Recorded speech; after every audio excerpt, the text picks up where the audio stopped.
இது உங்கள் வானொலி தகவல். நான் உங்கள் சபரி. சின்னவங்கள்ல இருந்து பெரியவங்க வரைக்கும் பணம் அப்படின்னு சொன்னா எல்லோரும் விரும்புறதுல மிக முக்கியமான ஒன்றா பணம் இருக்கு. பணத்தினால ஒருத்தரை நம்ம எதிரியாக்கிக்கிறோம். பணத்துக்காக எதையும் விட்டு கொடுக்க தயாரா இருப்போம். ஆனா பணம் தான் முக்கியம்னு நினைக்கிறவங்க எல்லோருக்கும் இந்த வீடியோ ஒரு உதாரணமா இருக்கும்னு நினைக்கிறேன். இந்த கதை ரொம்ப சுவாரஸ்யமா இருக்கும். முழுமையா பாருங்க. பார்த்துட்டு உங்களுடைய கருத்துக்களை சொல்லுங்க. ஒரு ஊர்ல மிகப்பெரிய செல்வந்தர் இருந்தாராம். அவர் மிக சிறந்த ஆன்மீகவாதியும் கூடவா. அவருக்கென்று யாரும் இல்லாதனால அவரு தன்னுடைய சொத்துக்கள் எல்லாத்தையும் தன்னுடைய வீட்டுல வேலை பார்ப்பவர்களுக்கு கொடுத்துட்டாராம்.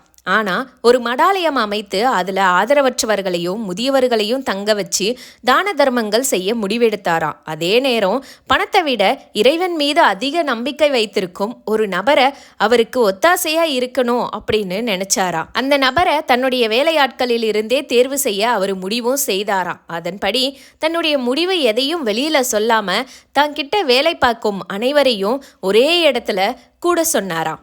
மொத்தம் அவர்கிட்ட 20க்கும் மேற்பட்ட வேலையாட்கள் இருப்பாங்களாம். அவங்க எல்லோரும் வரிசையா நிறுத்திட்டு அவர்கள் ஒருத்தர் முன்பும் ஒரு மேசை போடப்பட்டுதான். அதன் மேல் 2 அட்டை பெட்டிகள் வைக்கப்பட்டுதான். ஒன்றுல பணமும் மற்றொன்றுல ராமாயண புத்தகம் அப்படின்னும் எழுதப்பட்டு இருந்ததா. இப்போ செல்வந்தர் பேசினாராம். அன்பானவர்களே, நீங்க எனக்காக இதுவரைக்கும் உண்மையா உழைத்திருக்கீங்க. அதற்கேற்ற சம்பளத்தை விடவும் அதிகமா நான் உங்களுக்கு கொடுத்து வந்துட்டு இருக்கேன். என்னிடம் உள்ள செல்வம் அனைத்தையும் இறைவன் அருளால கிடைச்சது. அதுக்காக நான் ஆண்டவன் கிட்ட கணக்கும் காட்டணும். அதற்கான நேரமும் வந்துருச்சு. நான் உங்க முன்னாடி 2 பெட்டிகள் வச்சிருக்கேன். ஒன்னுல பணமும் மற்றொன்றுல இறைவனுடைய புகழைப்பாடும் ராமாயண புத்தகமும் இருக்கு.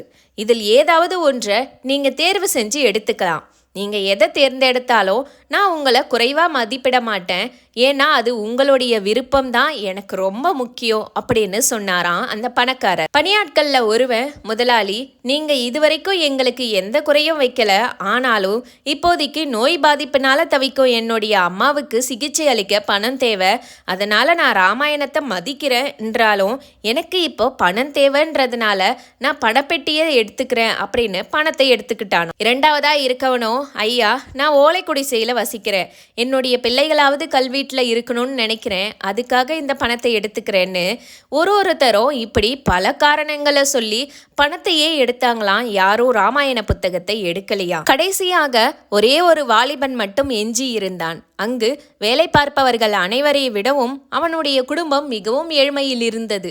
வயதான தாய் தந்தையர், திருமணமாகாத நிலையில் 2 சகோதரிகள் என்று அவன் கடமையை முடிக்கவும் பணம் தேவை அதிகமாகவே இருந்தது. அதனால் அவனும் பணப்பெட்டியே கையில் எடுத்தான். செல்வந்தரின் கடைசி நம்பிக்கையும் அற்றுப்போனது. பணப்பெட்டியை கையில் வைத்தபடி அந்த இளைஞன் பேசினான். முதலாளி, என்னுடைய அம்மா தினமும் காலையில் என்னையும் என் சகோதரிகளையும் அமர வைத்து நான் சிறுவயதில் கேட்ட ராமாயண கதைகளை எங்களுக்கு சொல்வார். நாங்கள் அதை கேட்டு இன்புறுவோம். ஒருமுறை என் தாய் சொன்ன வாசகம் எனக்கு நினைவிருக்கிறது. ஏழ்மை என்பது இறைவனால் அருளப்பட்டது.